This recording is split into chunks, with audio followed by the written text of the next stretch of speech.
Hey, everybody. Welcome to the Black Men with Purpose podcast. For those of you joining us for the first time, it's a pleasure to have you with us. This is a safe space where we share our thoughts on a multitude of topics in hope of helping Black males, young and not so young, overcome obstacles and challenges that can often be hindrances to happiness, productivity, and success. We believe through our experiences, successes, and failures, we can have some conversations that might help other Black males in their respective journey through this thing called life. And listen, everyone, this is the penultimate episode before we take our summer break, and it's going to be a good one. So today we want to talk about manhood. Listen, manhood isn't loud. It's not bravado. It's who you are when no one is applauding you. And this week, we're taking some time to take a real look in the mirror and talking about the kind of men that we all had to become. Manhood, that's a word that carries weight, it carries pride, it carries pressure. Sometimes it carries pain. When we were young, we thought that being a man meant never crying, never showing weakness, always being in control. But life, time, and other things have taught us otherwise. So we've all worn a uniform, we've all led, we've buried friends and family, we've held our children, and somewhere along the way, we learned that real strength isn't what we were taught, it's what we chose to become. So in this episode, we're facing the mirror. We're unpacking the myths, sharing what we've learned, talking directly to the young kings that are coming behind us, and the amazing sisters that have held us down. So this is Manhood in the Mirror. So let's get into it. Listen, we always start with, how we feeling. I was going to skip that one because we got a nice, robust timeline going on. But hey, why not, man? Why not, man? Let's start out and ask these brothers how we feeling. I wish we could have got on tape some of the wild stories that Brother Rob was telling us before we hit record. But today,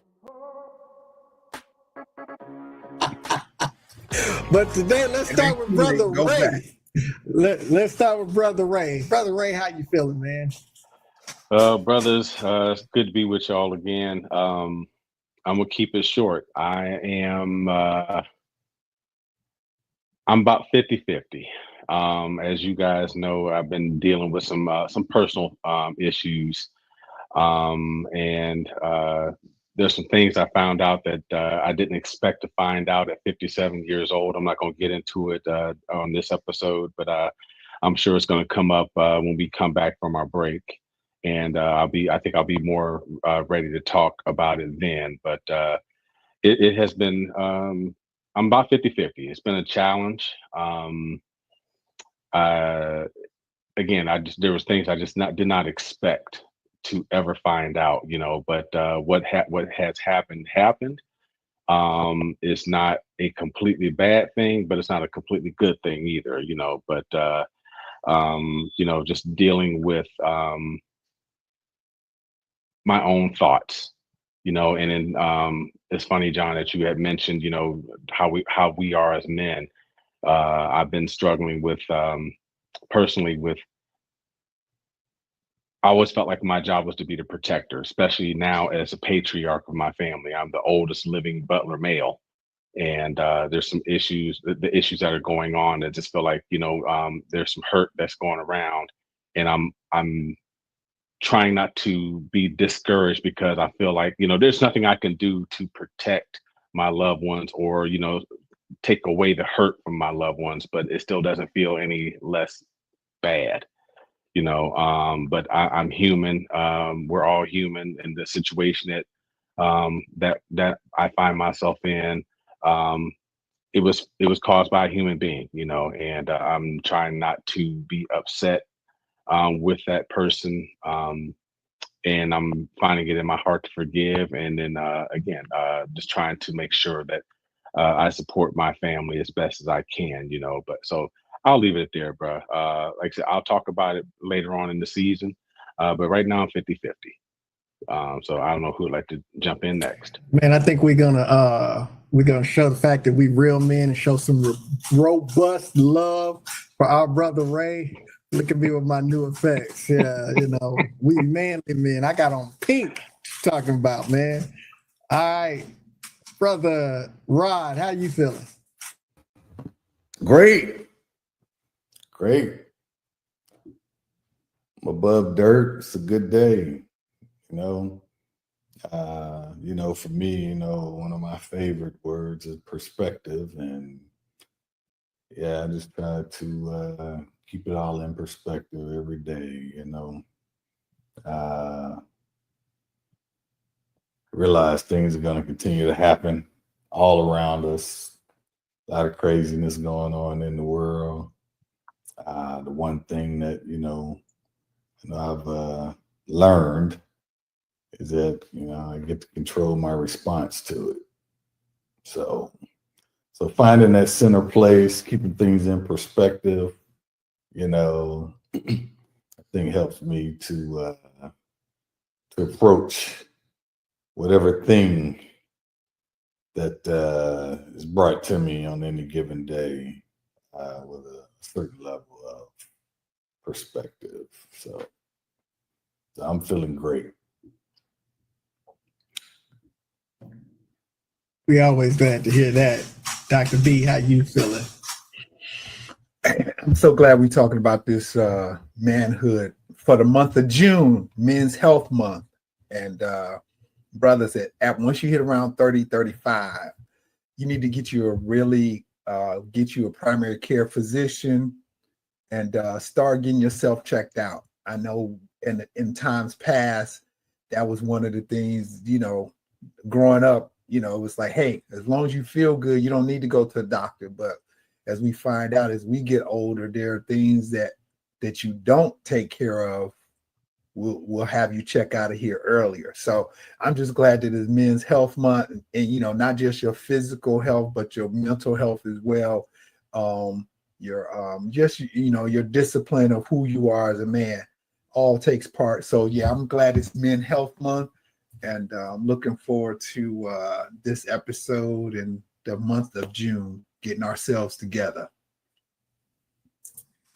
Man, the brothers came hitting hard today, man. I'm feeling good. I've said this many a time. I think it's just, I'm appreciative of us being able to get together and just talk about things. It's an added benefit that we come with a purpose to share and to offer our perspective on progress within our respective communities. But just the fact that we take time to get together, I think that's really good when we talk about the mental health of men, especially Black men, this idea that we can do it alone. I think as a society, we're getting to this idea where we're more separated than we need to be. And just to take the time out for all of us to get together, man, to hear y'all stories and perspectives and how, just us sharing, man, it is so great for my own personal mental health, because we understand that indigenous cultures, especially from Africa, but indigenous cultures all over the world have always not only established, but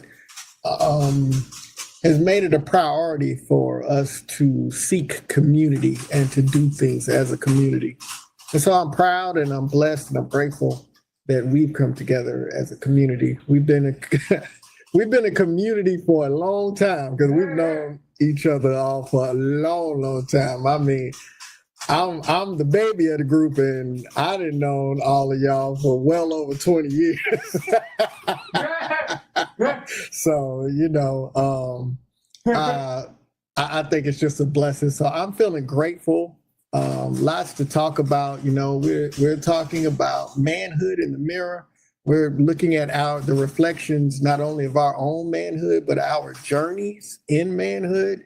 And so to start off, man, let's talk about what we were taught a man is in versus what we actually became as men.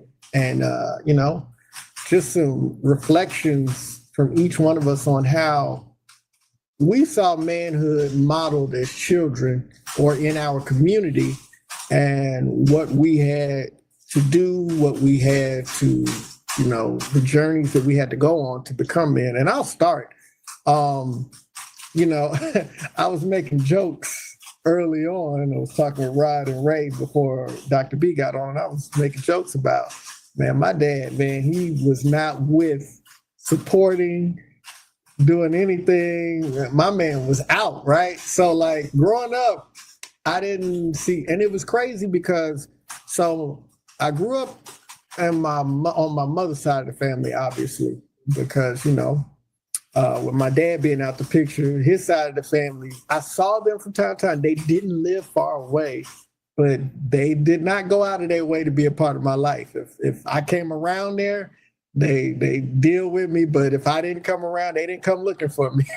So yeah. So I grew up, and my mom's father died before I was born. So with all of that being said, I had the privilege of growing up surrounded by strong Black women. My grandmother, the matriarch, and my aunts who just doing all kinds of things, like historical things. Like my aunt got on with old school Southwestern Belle back in the day. She got on with that, and like really, my mom was one of the first women to actually be what do they call them, polemen, to go up on the poles for the she was one of the she was one of the first women to ever do that.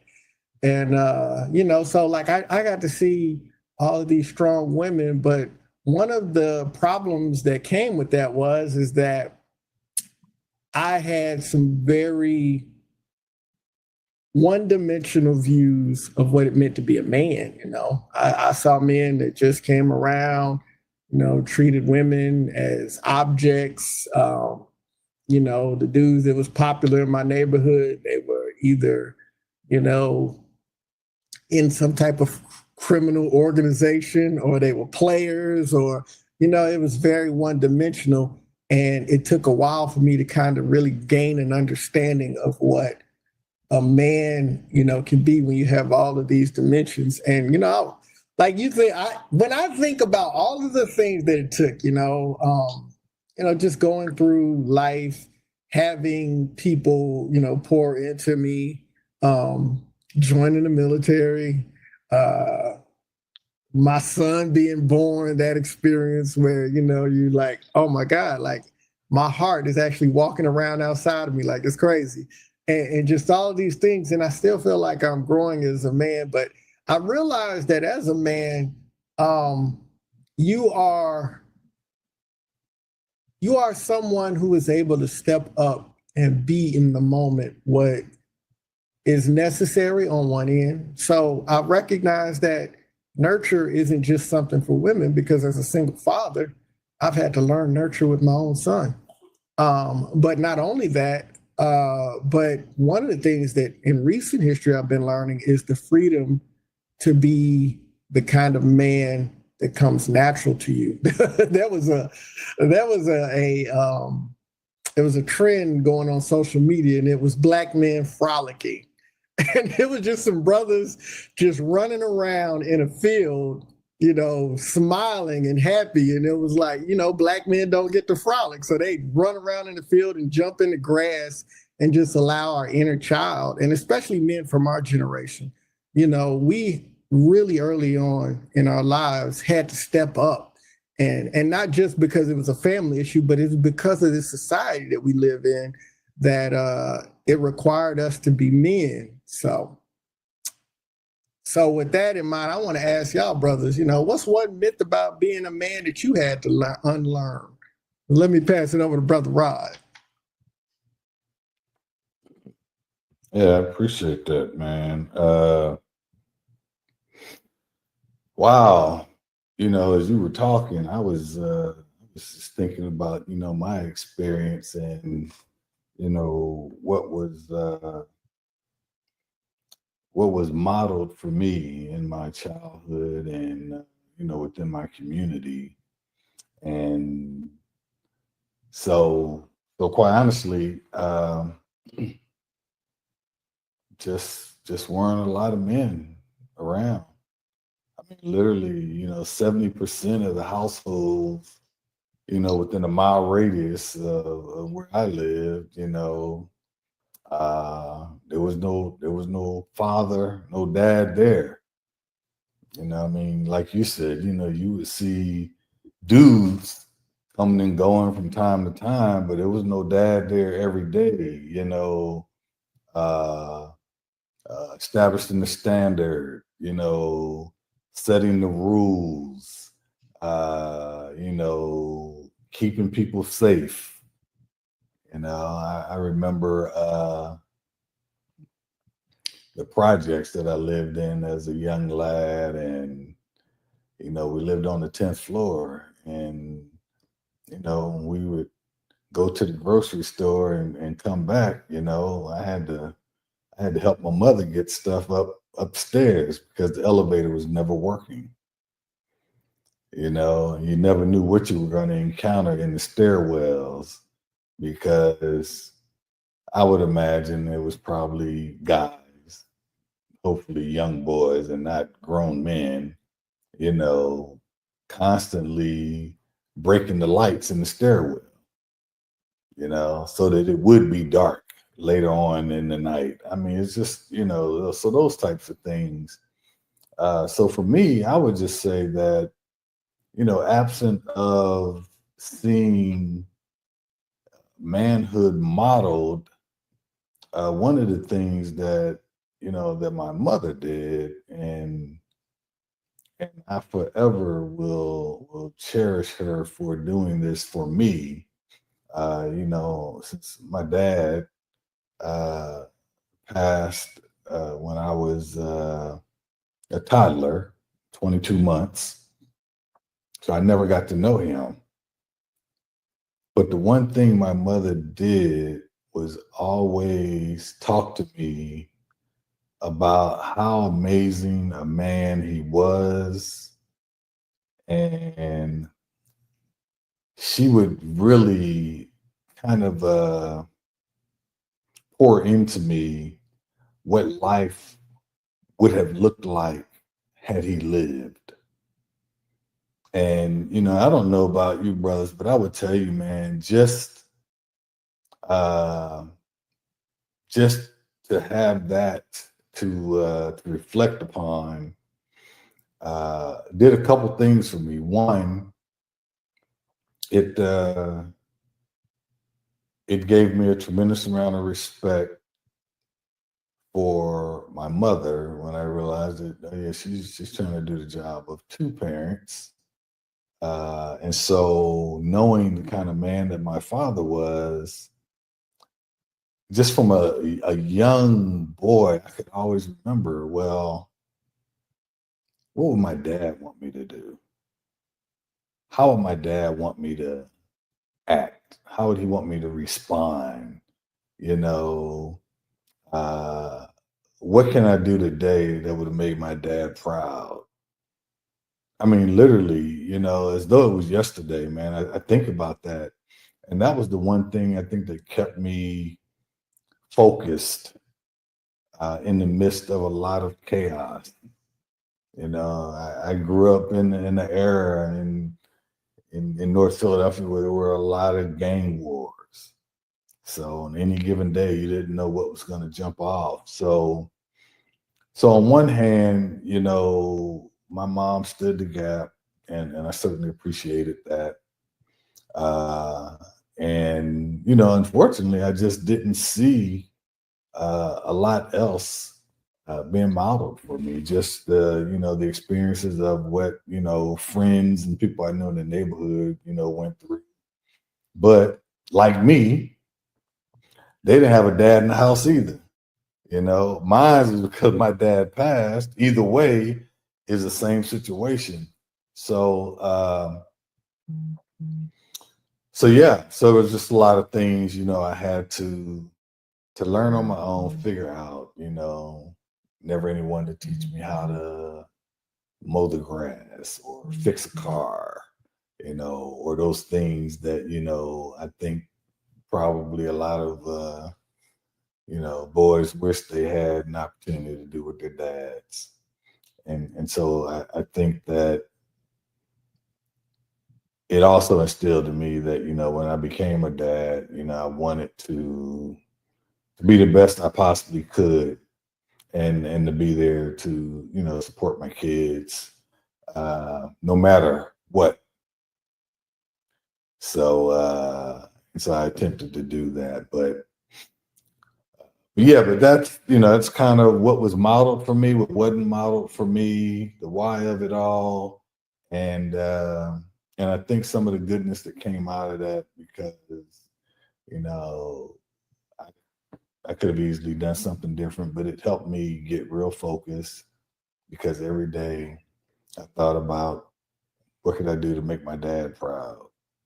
And to just have those conversations with him. I know people probably thought I was crazy. I was talking to myself, but most of the time I was talking to my dad, so I appreciated that. And just knowing, what my mom did to take care of me, keep me safe in the midst of that chaos was huge as well. So I will pass it on. Brother Ray, since you're unmuted. I knew that was going to come back to haunt me.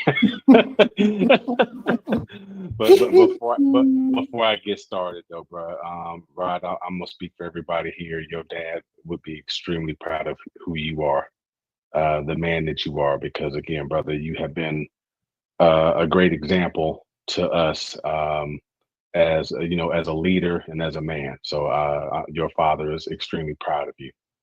So I'll start there. What we were taught versus what we became, or what's one myth about being a man you had to unlearn. First things first for me was that real men don't cry or show emotion. Um, if I just remember, even playing football in middle school, and getting hurt. It was like one of those things. Okay, walk it off. Shake it off. You're good. Don't worry about it. You're don't get back in there. Next play, let's go. Um, but I had to learn it was okay to not be okay. It's okay for me to show emotion. It's okay for me to cry. I used to think that was the biggest weakness, and one of the things that I have learned over the years that is actually a strength. Um, my dad, I saw my dad cry twice. And the first time was I was probably about 15, 16 years old, and it was over a material thing. He had brought home this reel-to-reel stereo from Germany when he was in the Air Force, and my sister accidentally broke one of the legs off of it, and we tried to fix it, and my dad he was just broken up about it, and I was like, wow, he's actually crying over something that's inanimate. It's a material thing, but it meant something to him. The second time I remember my dad crying was after he got sick. My dad's waiting on a kidney, and he fell, and I happened to be home on leave. He fell, and I picked him up, and my dad was just crying because he's like, it's unfair, because he felt like my mom was taking care of him, because she had effectively become his caretaker. And he was talking about how unfair it was that he was becoming a burden on her, and or on us as a family. And I'm like, no, Dad, you're not a burden, not at all. This is the cards that you were dealt, and we as a family are going to play these cards together. So I had to learn, it's okay to not be okay. It's okay to be vulnerable in front of your loved ones, especially in front of your loved ones. And it's okay to cry, And I tell my daughter all the time, my daughter Elise, when I'm upset. I mean, there's times that she has walked me off of a ledge, and I might be crying, and she's telling me that it's okay, you know.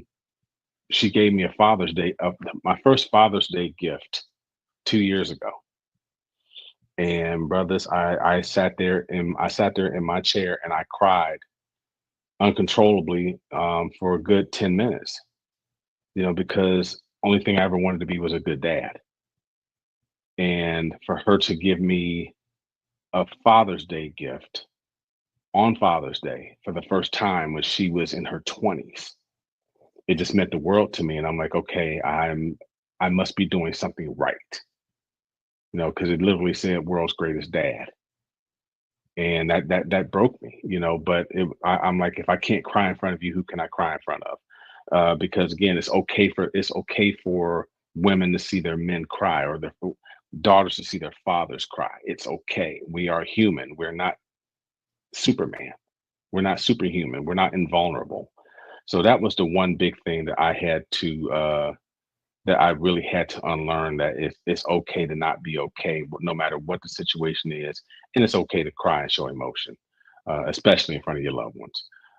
But John, I'll pass it on to you, since we seem to lose Byron for a little We bit. lost Dr. B, so yeah, we're gonna keep it moving until he comes back. But absolutely, one myth about being a man that you had to unlearn. Thank you for sharing that. That's been a big one to me, that emotions.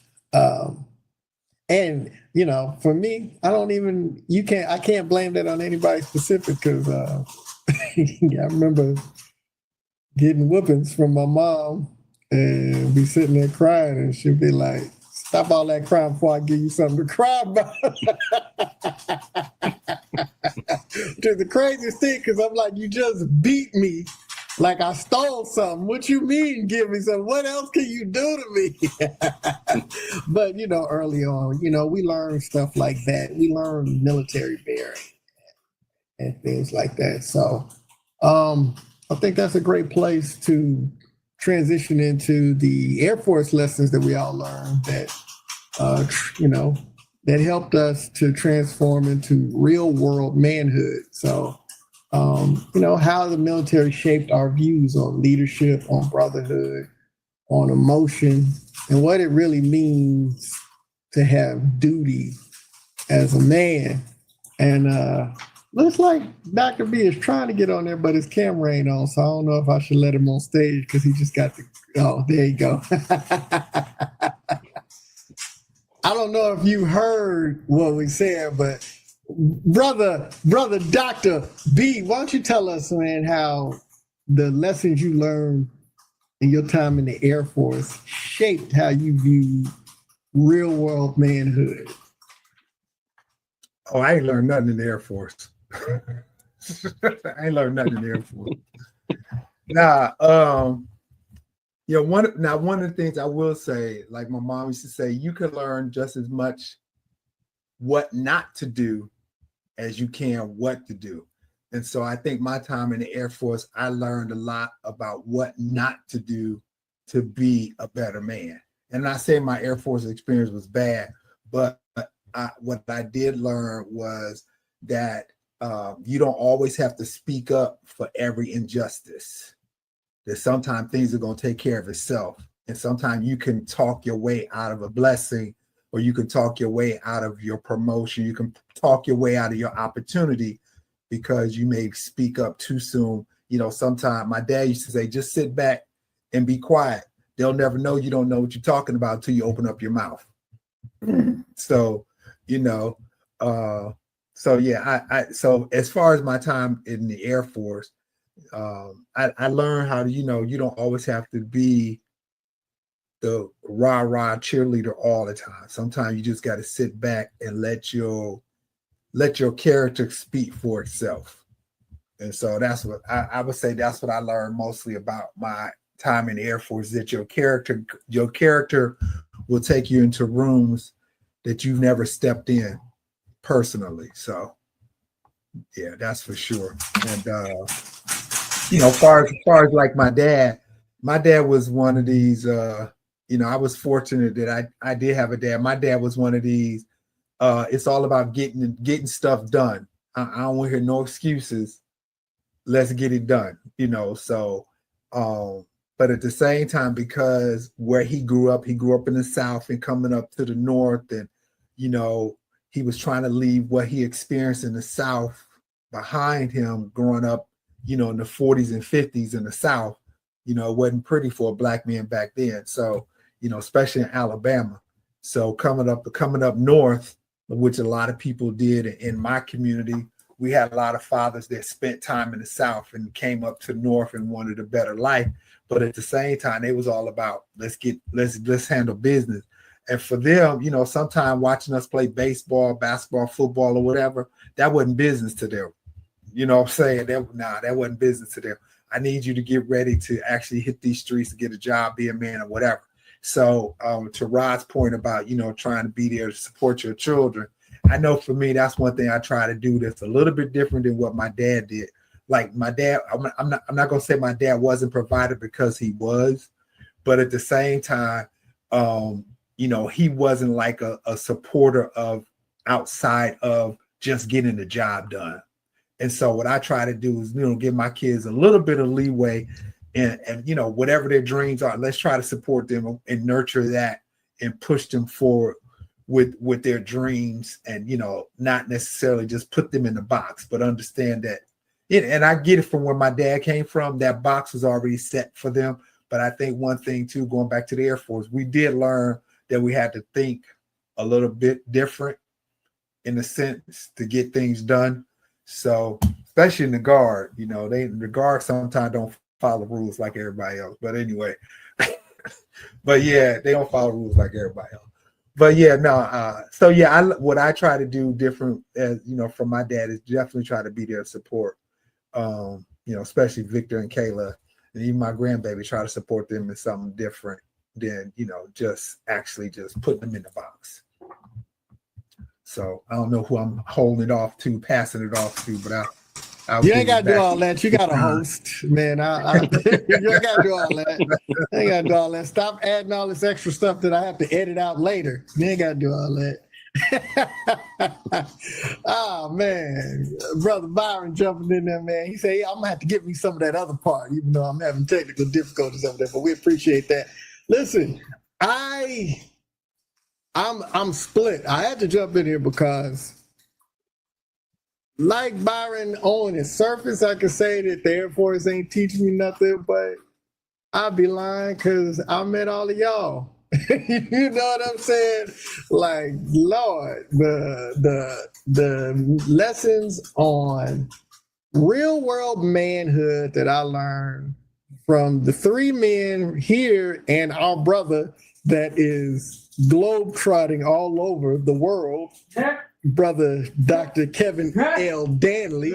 You know, the things that I've learned about manhood from all of you. I remember specifically, man, myself and Brother Rod, it's crazy talking about that because he was like the big dog and I was like an airman. But we were stationed together during the time of September 11th. And he might not remember because all I was a pain in his side back then. But I still looked up to him the way he carried himself. I didn't know him, you know. I was like, you know, this is somebody I'm going to be able to model myself after. And I vividly remember that when September 11th happened and all the things surrounding it, you know, we were in the Air Force Recruiting Service building at the time. And there was a lot of chaos going on. And, you know, going from office to office and, you know, talking with people, and people were scared. You know, I saw grown men in their office crying from what they saw. And I remember we went down to the basement of Air Force Recruiting Service, and they had gathered us all there to say prayer.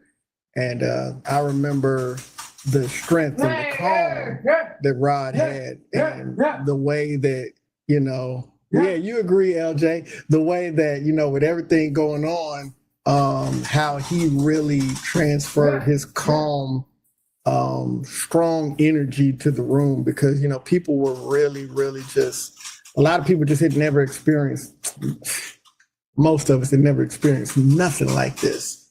And I remember how much I admired that. And I could tell so many stories about that, but that was just one that stood out. I just remember your quiet strength in that moment and thinking to myself, man, without having the words or the vocabulary to be able to describe what I was experiencing, it's like, that's what it looks like to be strong without jumping out in the front and, you know, trying to act like I'm all this and all that, but just showing up with strength and compassion and integrity. You know, and it was just a moment. I don't even think he remembers doing nothing special, but it was just what he mirrored. And I remember Ray, I gotta shout you out. There was a conversation that you always say you don't remember us having, but we met out here in DC. I was TDY. Man, I think we met at Denny's or something. We caught breakfast one morning before I left. You was just like, before you leave, man, let me just have breakfast with you. And you were just talking to me about how even though I might have been going through a divorce and all of that, it didn't make me less than a man, and just continue to show up and continue to be encouraged, and as I think about those, those two jump right out in my head, So when I think about the Air Force and lessons in real world manhood, I can't give credit to the Air Force or to the Guard, but I can give credit for them introducing me to all of you to give me those real world lessons in manhood. And so with that thought, I'm gonna pass it to Rod. Yeah, no, I appreciate that, brother. And when you mentioned that, I was thinking back to that day, and yeah, you're right. It was chaotic, and I recall stepping outside to check on my family real quick, and then going back inside the building and realizing that actually I stepped out of the office. I think they were already shutting down the buildings, not letting people go outside. But I remember going back in, and, we had a class going on at the time, and people were from all parts of the country. And, when we started hearing about all airports being shut down, and, so they're immediately thinking about, well, how am I going to get home? And going through that whole process, and I think it was, it was really a portrait of leadership for me, because all I could think about was, we gotta help these folks figure it out. I remember retired Chief Jim Hatchell, renting a car so he could drive back to South Carolina, and they were trying to figure out, well, who can get in the car with him, who's on the way that he can drop off. So just things of that, and just seeing how people really came together, in times of crisis that we had never experienced ourselves. For something like that to happen on American soil, I think threw everyone for a loop. But when you speak of manhood or leadership and brotherhood,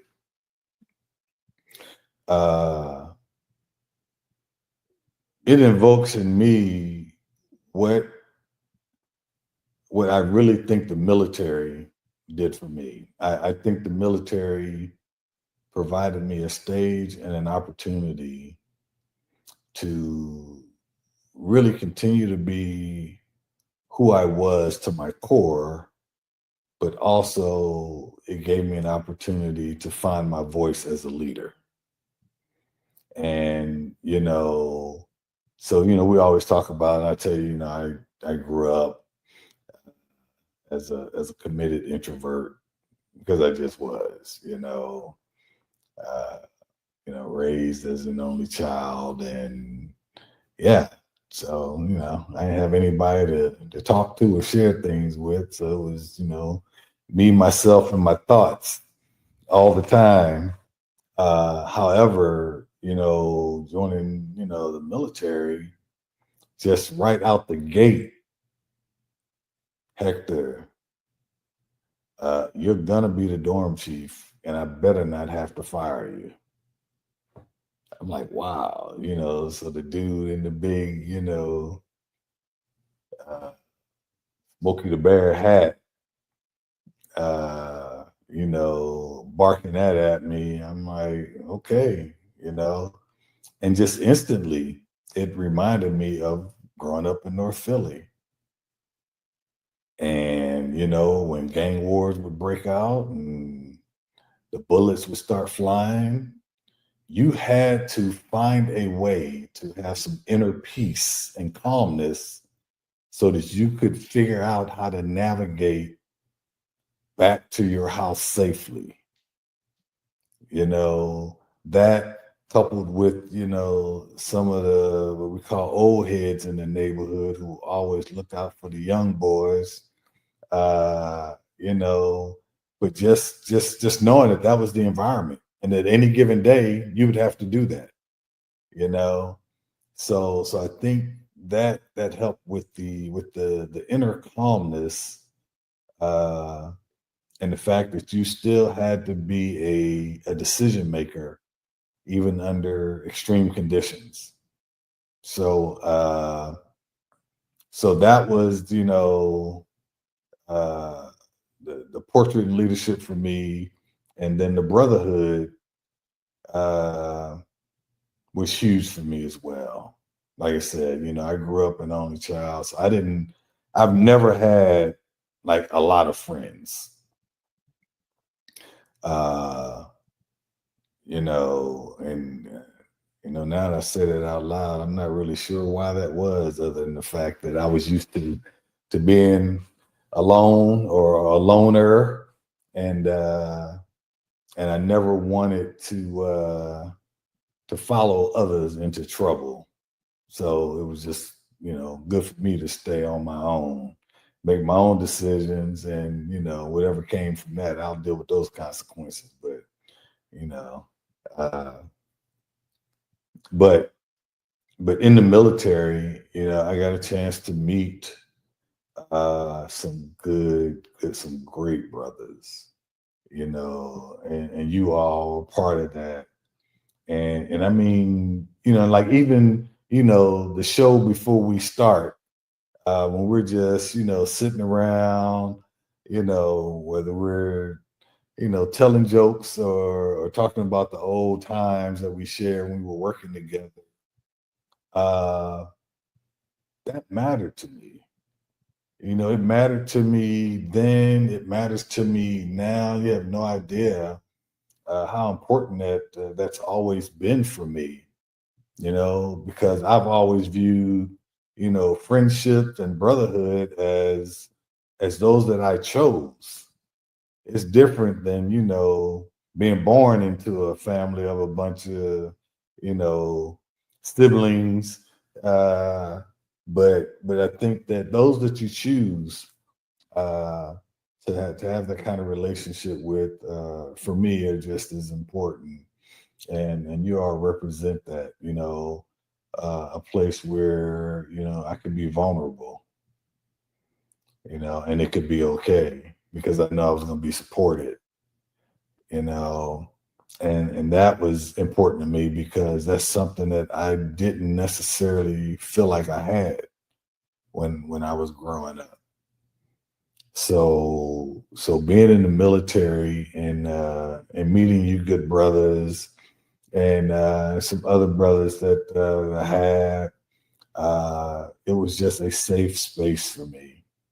And that was really my introduction to the fact that, you know what, yeah, you could be yourself, you could be vulnerable, and these, you know, these brothers are still gonna love you the same, you know. And then as you know, you get closer, you realize that, yeah, I guess they are, because they got their own stuff. So we all support one another, you know, and that's how it should be. So so for me, it was important from that perspective.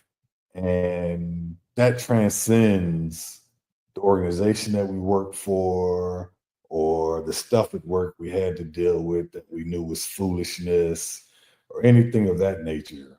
But just being in a position where, you know, you could impact people's lives positively, you know, and we did that as, you know, program managers, and the things that we did, the relationships that you were able to establish. And, you know, my motto is that leadership matters and everything is a leadership matter. So just being able to define your voice as it relates to leadership and being able to do that, whether through example, whether through silence, and folks knowing that they can count on you, depend upon you. And that was important for me. So the military did that for me. And I think I learned lessons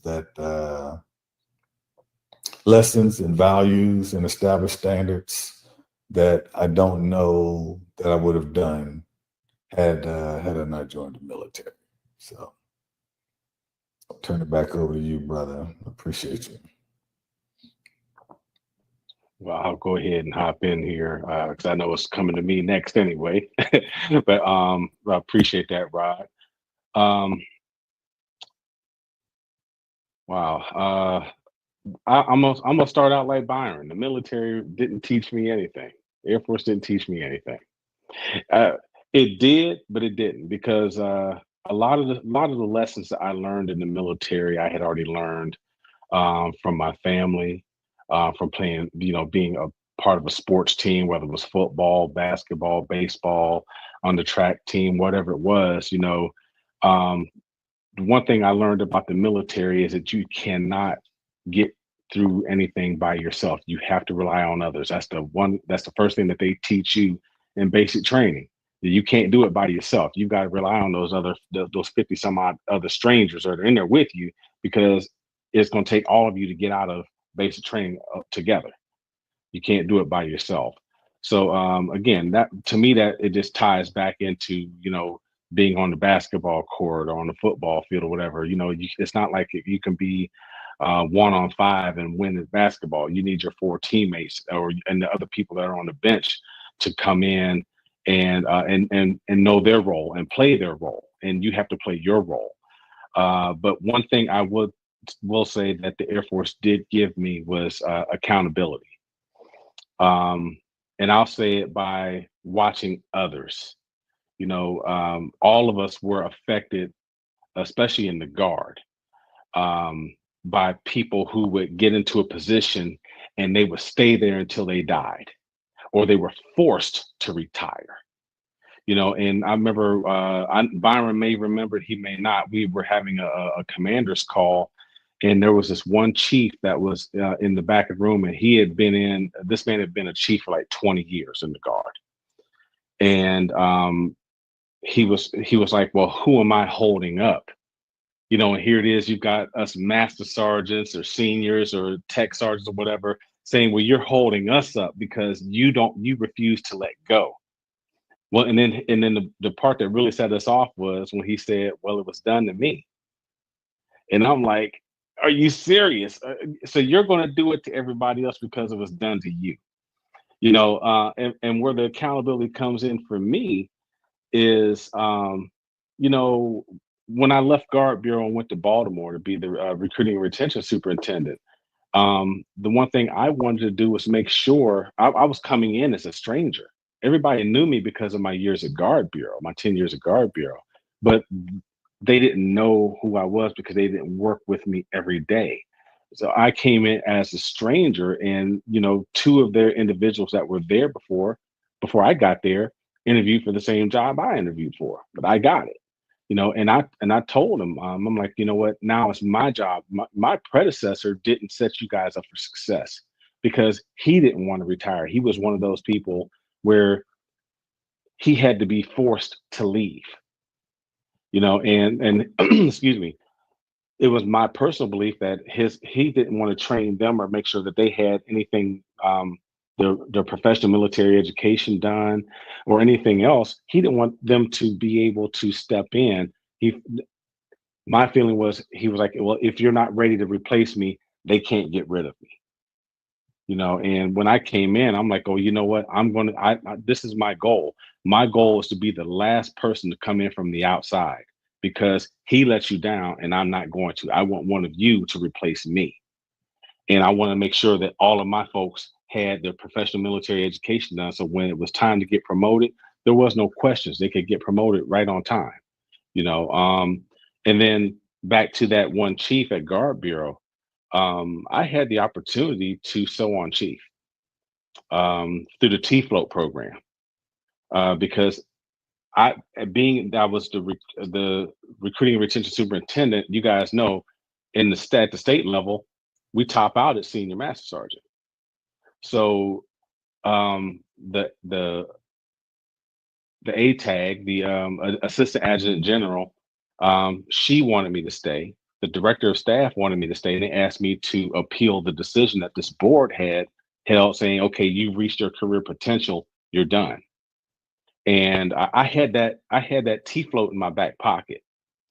I basically went on ahead and I appealed it. And then when it came back from the adjutant general that, no, you know what, you've been in long enough or whatever, unless you find another position where you can get promoted, you got to go. I looked at it and I'm like, I've got this in my hand right here. I can sew on chief and I can stay another 2 years. But what scared me was I knew I would be staying for the wrong reason. I knew I'd be staying for the wrong reason because I had called Byron and a few other folks that had retired already. And I'm like, how did you know when it was time to go? And Byron was one of the first ones that said, bro, you just know. You just know when it's time to go. And I'm like, I'm starting to feel it. And I called Kevin and I'm like, hey, I'm starting to feel like it's time to go. I could stay another 2 years, but now I'm going to hold up my folks for another 2 years. And my biggest fear was we have all said there's a difference between being a chief and being an E9. And I felt like if I stay, I'm afraid I'm gonna fall into that E9 realm, and I don't want that. My people deserve better than that. And I didn't want to catch flack from you guys because you would have been like, hey, are you staying because of your people or are you staying because of you? And I'm like, I'd rather retire as a senior and with my head held high versus, take that chance and so on chief. And then all of a sudden I'm sitting there counting the clock or looking at the calendar. How many more days do I have to go until I can get out of here? So for me, it was that was the accountability piece that really hit home for me because I just refused to do that to my folks, what was done to me or what was done to somebody else. So that's the one thing I would say that the military did teach me. But the brotherhood that I have gotten from you guys, from my friends that when I was on active duty Air Force, the brotherhood and the true friendships that were forged, that can't be replaced, so again, the accountability, I'll say that I got that portion of it from the Air Force, and again the brotherhood, I got that from basketball in college and even on active duty Air Force, but the brotherhood that I got from the military, that's the one thing I really I say that was the best thing for me, and I'm thankful for that, and I'll be forever grateful for that. So that being said, John, I'm gonna hand it back to you, bro. And y'all brothers got deep with it, deep with it. Hey, we've spent plenty of time on this, but I don't want to close out without just the final question, or the final point. So, let's get to it. We'll try to be as quick as we can, but I would rather us answer it as honest as we can. So, we talked about what we were taught versus what we became, the Air Force lessons in real world manhood. And now, just before we close it out, let's talk about what strength looks like as a real man, as a man that has, been through and understood that manhood isn't about being stone-faced and without emotion, but, vulnerability is strength.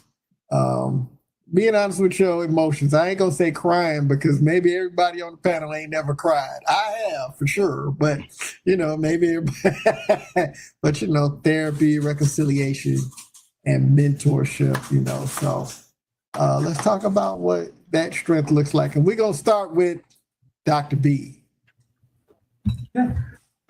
I think the strength shows in your ability to be accountable as a man, owning up to your responsibilities. And it may not always look pretty, but standing up and taking care of your responsibilities, and then knowing when you need help. I think that's the other thing too. A lot of time we were told, you just tough it out, but finding that network of people that you can trust to say, hey, I need help with this. I need help thinking about this. I need help processing this, mentally. I need help, how do I deal with X, Y, and Z? So I think a good way to show strength is being able to say, I need help. And what we talked about earlier about having that network of people. Hey, we got a network of people. I just believe if I say, hey, I needed help with anything, I really believe you brothers would be there for me. So I know we joke around a lot, but at the end of the day, if I believe we needed something from each other, we would be there. So no doubt. Yeah, I probably covered this during my last words, especially talking about vulnerability, but it's been huge for me. As someone who always felt a need to find and have a safe place, being able to open up, allowing yourself to be vulnerable, whether it's through the brotherhood and the sharing that you do with your brothers, whether it's in relationship with your spouse or significant other, whether it's through therapy, which I've had to embrace as well, counseling, and then those mentoring sessions. I mean, I've had folks that not having siblings growing up, I think you always at some point will probably be drawn towards someone that you can, share your innermost thoughts with. And, hopefully, it's someone that typically has something constructive to give back to you as opposed to leading you down a dark path. But I'll just go back and just say, so being vulnerable and having the inner strength and the ability to accept the fact that it's okay to be vulnerable, whatever that means to anyone. Just know that you gain so much more out of it than not exposing yourself to the outcomes of that anyway. So that's what's worked for me. Yeah, that's deep. Ray, was you ready to jump in there? Because I sure was. I'm ready unless you want to go first, bro. Yeah, I go first, and I'll be really quick, man. It's that vulnerability. I think we've all talked about it, how we've gone through life and things have happened, and you pat yourself on the back. I've done all this. I've gone to therapy. I've done all this, but learning, man. And y'all brothers have been a big help with this. Like I struggle with saying, "Hey, I'm not okay." Like that's just hard to say. But y'all brothers just come out of random at the most random times, but it just be like the right time. Especially Byron, man, how you be coming out the blue. It make me laugh every time because you come with the same energy you be on the show, and but it's just always like so on time, man. And just learning that vulnerability, learning that being strong don't necessarily mean that I'm not gentle, and learning that how to be gentle with myself, gentle with my son, gentle with the people in my life, because I know how to be the the guideline dude. I know how to be the, we strict on this, that, and the other, but learn how to be gentle. That's something that's been big for me. We're going to pass it on over to Brother Ray, and then we're going to close on out. All right, now I'll make it quick because I know we've talked about this. I talked about this earlier about the vulnerability to crying.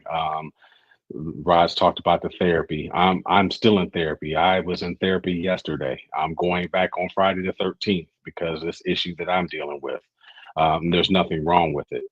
But one thing that I would say the strength looks like honesty. You have to be honest with yourself first and foremost, along with others. It's okay to admit that you don't know everything. It's okay to admit that you don't have all the answers. It's been my experience, especially in the military, but in life, that most people would rather have the bitterest truth than the sweetest lie. That's where I am. I'd rather have the bitterest truth than the sweetest lie. And that's where I'm at right now with my personal issue. It's the bitterest truth, but I'm going to take it. I'm going to learn from it. And I'm gonna move forward, and I'm gonna become a better man because of it. And I'm gonna help my family become stronger because of it. So that's the one thing I would say strength looks like. Definitely honesty ahead of everything else. Give somebody the bitterest truth versus telling the sweetest lie. And with that, John, I'll give it back to you, bro. And listen, everybody, Brother Ray has been teasing at something, and we're all aware of what he's talking about. But, as he works through that, and he said maybe he'll talk about it at a later time, as you work through that and get ready to talk about that, I think that would be an amazing topic for us to maybe just have a round table and just kind of talk about it and work through it. But we would never put something like that on the schedule unless you were cool with it. So, just let us know. But I think that would be an amazing conversation, amazing, helpful conversation. But, we got you, we know you're working through it. So we appreciate you being so candid about it because it's a very personal, very emotion laden event that's going on in your life. And so I thank you for just really being able to show up and share, even though you didn't tell the world what it is, the way that you're navigating it, you're giving off some good game on how to navigate some of these hardships. We got another one in the books. Man, I'm proud of this product that we continue to put out. This was a great episode. I was, just amazed that we could have this conversation. I look forward to some great other conversations. We're going to do one more episode this month until we close out for our annual. It's customary around these parts that we take the summer off, and then we come back and we hit y'all over the head sometime late in August, early in September. So tune in for the next episode and see what we might be talking about before we close out for our summer break. Thank you all for showing up. I got a quote to close us out since we've been talking about manhood in the mirror. And it simply says, once upon a time, Black male cool was defined by the ways in which Black men confronted hardships of life without allowing their spirits to be ravaged. They took the pain of it and used it alchemically to turn the pain into gold. That burning process required high heat. Black male cool was defined by the ability to withstand the heat and to remain centered. It was defined by Black male willingness to confront reality, to face the truth, and to bear it, not by adopting a false pose of cool while feeding on fantasy, not by Black male denial or by assuming a poor me victim identity. It was defined by individual Black males daring to self-define rather than be defined by others. And that's from the legendary Bell Hooks. And with that thought, we are out. Let me see if I can pull out some of my there it is, yeah. And with that, we out, people.